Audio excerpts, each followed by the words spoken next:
जय श्री राम दोस्तों। ये कहानी है पटना के रहने वाले सुनील की। हालांकि आज वो हमारे बीच नहीं है।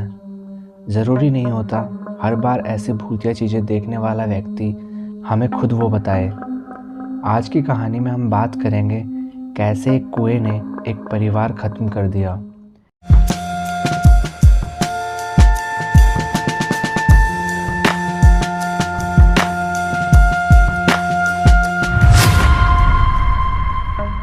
ये कहानी जिन्होंने भेजी है उनकी रिक्वेस्ट पर मैंने कहानी के मेन कैरेक्टर्स का नाम बदल दिया है, यानी सुनील एक बदला हुआ नाम है। जैसा कि मैंने बताया, सुनील पटना का रहने वाला था।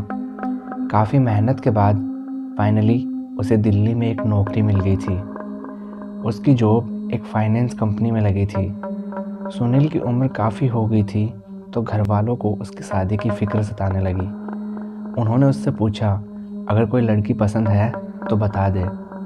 इस पर सुनील ने मना कर दिया और बोला जो आप ढूंढ दोगे उसी से शादी कर लूँगा। उसके घर वालों ने उसके लिए एक पढ़ी लिखी और खूबसूरत लड़की ढूंढ दी जिससे सुनील की शादी होनी थी। उस लड़की का नाम पायल था। वो काफ़ी हंसमुख और समझदार थी। कहानी में आगे बढ़ने से पहले दोस्तों, मैं बड़ी ही मेहनत से आपके लिए कहानियाँ लेके आता हूँ। बदले में मुझे बस आपका एक लाइक चाहिए होता है। मैं अपनी तरफ से पूरी मेहनत कर रहा हूँ, पर फिर भी अगर आपको कोई कमी नज़र आए या कोई सुझाव देना हो तो आप कमेंट करके मुझे बताएं। मैं ज़रूर उस पर काम करूँगा। तो क्या इस वीडियो पर आप लोग 20 लाइक्स का टारगेट पूरा कर सकते हो? बढ़ते हैं कहानी में आगे। सुनील और पायल की शादी धूमधाम से की जाती है। सुनील शादी के बाद फिर से दिल्ली चला जाता है और पायल अपने पापा के घर चली जाती है। कुछ दिनों बाद सुनील पायल को अपने साथ दिल्ली ले गया। अब तक सुनील एक छोटे किराए के मकान में रहता था, लेकिन बीवी के आने के बाद एक बेडरूम और एक किचन वाला घर छोटा छोटा लगने लगा था। सुनील ने किराए के मकान ढूंढना शुरू किए तो उसे पता लगा कि एक घर सुनील की कंपनी के पास भी है। मतलब कि सुनील एक फाइनेंस कंपनी में काम करता था और जब लोग लोन के पैसे वापस नहीं करते थे तो ऐसी कंपनियां उनकी प्रॉपर्टी पर हक जमा लेती थी। थोड़ा बहुत पता करने पर पता चला कि उस घर के मालिकों का कोई रिकॉर्ड ही नहीं है और उस घर का मालिकाना हक सुनील की कंपनी के पास ही था। जब उसने वो घर पायल को दिखाया तो पायल उसे देखकर बड़ी खुश हो गई। उसे वो घर बहुत पसंद आ गया था। सुनील ने काफ़ी पापड़ बेले और कुछ दिनों बाद बहुत कम किराए में वो घर उसे कंपनी ने दे दिया। इसी के साथ सुनील का प्रमोशन भी हो गया था। एक तो इतना बड़ा घर और वो भी बहुत कम किराए में, और दूसरा सुनील का प्रमोशन। घर में दो दो खुशियाँ एक साथ आई थी। पर सुनील और पायल को ये नहीं पता था कि ये खुशियाँ बहुत जल्दी मातम में बदलने वाली हैं। घर काफ़ी दिनों से वीरान पड़ा था तो हर जगह धूल जम गई थी।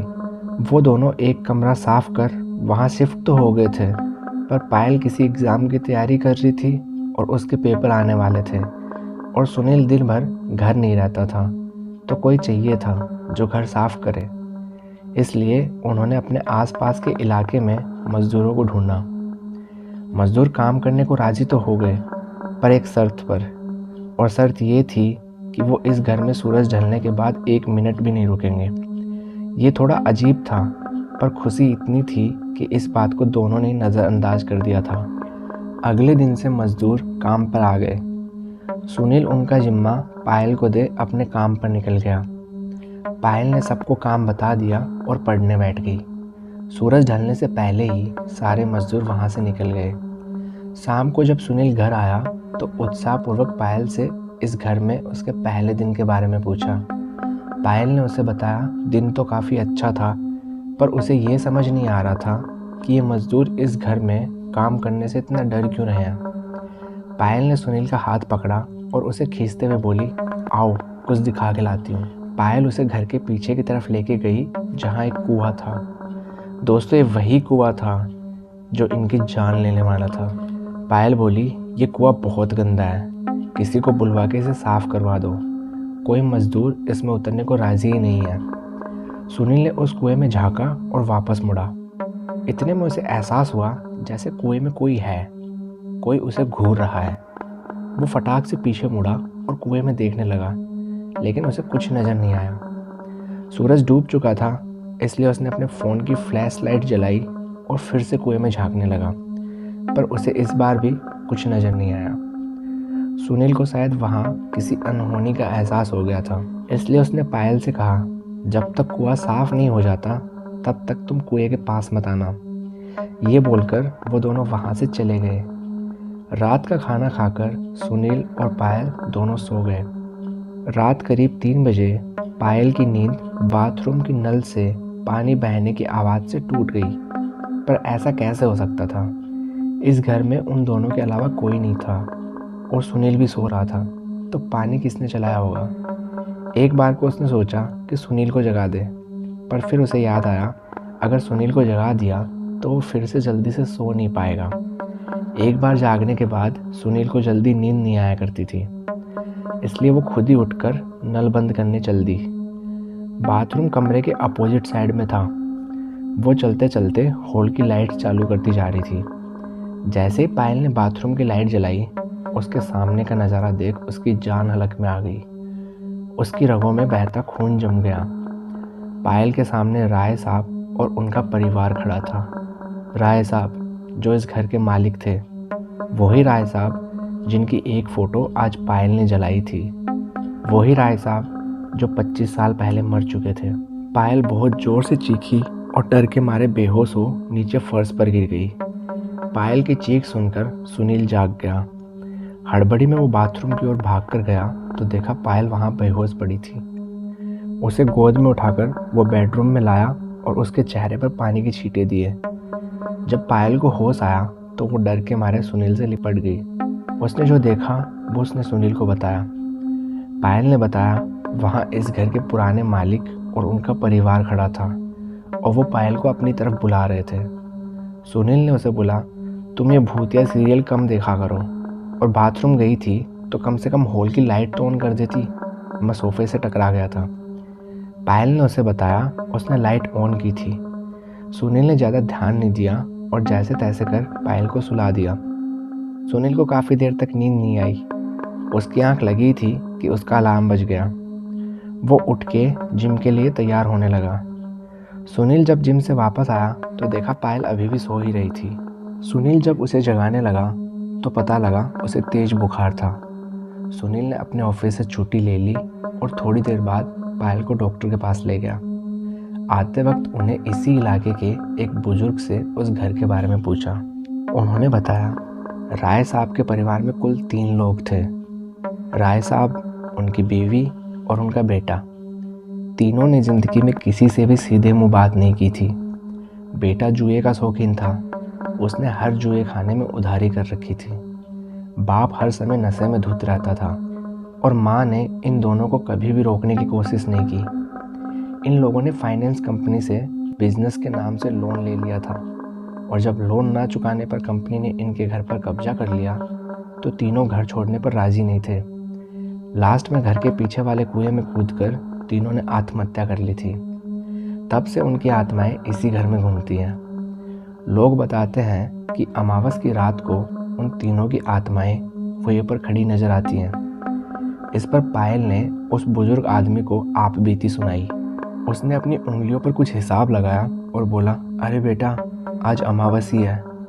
कल रात उन्होंने तुम्हें अपने पास बुलाया था, आज संभल कर रहना। मेरी मानो तो घर खाली कर दो और किसी दूसरी जगह चले जाओ।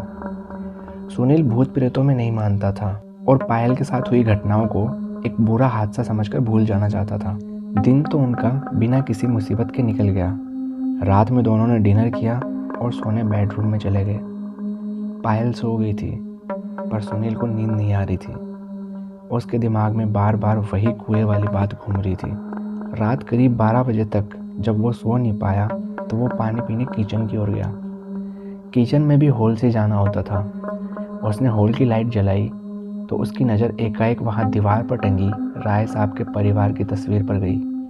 उसने सोचा, कल इस फोटो को पक्का यहाँ से हटाना है, नहीं तो पायल फिर से इसे देख के डर जाएगी। ये सोच उसने किचन से पानी पिया और लौटते समय अपने आप उसकी नज़र तस्वीर की ओर चली गई। पर इस बार उसने जो देखा वो देख के उसके पैरों तले ज़मीन खिसक गई। जिस तस्वीर में थोड़ी देर पहले राय साहब का परिवार था वो अब खाली पड़ी थी। सुनील ना चिल्लाया ना भागा। वो चुपचाप सीधा बेडरूम की तरफ चलने लगा। उसे समझ आ गया था कि इस घर में पायल और वो अकेले नहीं थे। उसने ठान लिया था वो पायल को लेकर अभी उस घर से निकल जाएगा। लेकिन जैसे वो बेडरूम पहुंचा तो देखा पायल वहां थी ही नहीं। वो हड़बड़ी में बाथरूम की तरफ भागा। शायद पायल वहां गई हो। लेकिन वहां पहुंचते ही उसे घर के पीछे से किसी के पानी में कूदने की आवाज़ आई। अपना पूरा जोर लगाकर वो घर के पीछे कुएं की ओर भागा। वहां पहुंचकर उसने जो देखा वो देख उसकी सांसें थम गई। कुएं के ऊपर राय साहब का पूरा परिवार और पायल एक साथ खड़े थे। पल भर में ही सभी लोग उसके सामने ही कुएं में कूद गए। वो जोर से चिल्लाया और कुएं की ओर भागा। उसने कुएं में झांक कर देखा तो उसे कोई भी नजर नहीं आया। अगले ही पल उसने जब नजर उठाई तो उसके सामने राय साहब का परिवार और पायल खड़े थे। वो सब मुस्कुरा रहे थे और उसे अपनी तरफ बुला रहे थे। सुनील ने वहां से भागना चाहा पर उसके पैर वहां जम चुके थे। उस काली रात में दूर दूर तक सन्नाटा बिखरा था। किसी की मदद मिलना नामुमकिन था। सुनील वहां से भागना चाहता था पर वो बेबस था। अगले ही पल हवा का एक तेज झोंका आया और सुनील को अपने साथ कुएं में ले गया। अगले दिन सुनील और पायल की लाश वहां आए मजदूरों को कुएं में तैरती मिली। उस बुजुर्ग को छोड़ वहां किसी को नहीं पता था कि ये सब कैसे हुआ। हम प्रार्थना करते हैं उनकी आत्मा को शांति मिले। आपको वीडियो में क्या कमी लगी कमेंट करके ज़रूर बताना। मैं सबको रिप्लाई करूँगा। मिलते हैं अगली वीडियो में। जय जय श्री राम।